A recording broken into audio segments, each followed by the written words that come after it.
So Julia, we've had latest GDP numbers out of China today. What did they tell us? Well, overall for last year, as expected, a bit of a slowdown, so 7.8% overall. But we did see a bit of a rebound going into the fourth quarter, so back up to 7.9%. We're seeing some growth in manufacturing. Exports are obviously a lot better.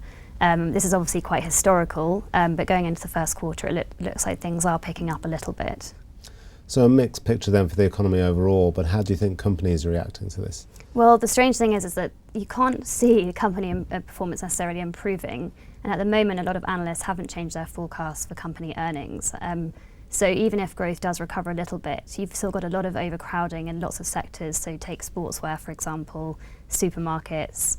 It's a very crowded space out there, and if they can't rely on really, really strong growth anymore, then they're going to have to look at other ways to protect their profits, and that could lead to more consolidation.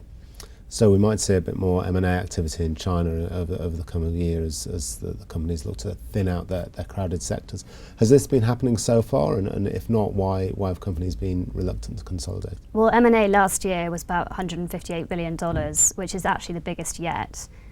Domestic M&A was down a bit from the big year, which was in 2010. So it is picking up slowly. Inbound M&A was flat or down a little bit last year. It's not getting more difficult for companies for inbound M&A, but it's not necessarily getting any easier either.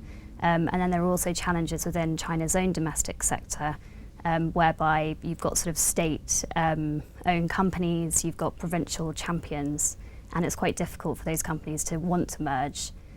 They also have access to a lot of cheap credit, so they'll turn to that before sort of looking to consolidate necessarily. Mm-hmm. So difficulties perhaps for internal consolidation. How about for overseas companies? We hear a lot about how Western companies in particular are very cash rich at the moment, and maybe they're looking to start deploying some of that cash.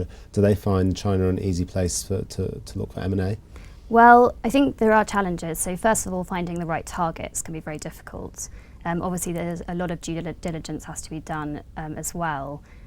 Regulatory barriers, as I said, haven't really got any more difficult, but you just have to deal with so many different departments and so many different ministries, and that means it can drag the process out for years in some examples. So it's still challenging, but it's not getting harder, so to speak. So it sounds like the conditions are ripe for some M&A within China as the economy is sort of slowly moving ahead, but perhaps it's going to be difficult, practically speaking, to see a lot of M&A happening through the rest of this year. Julia, thanks very much.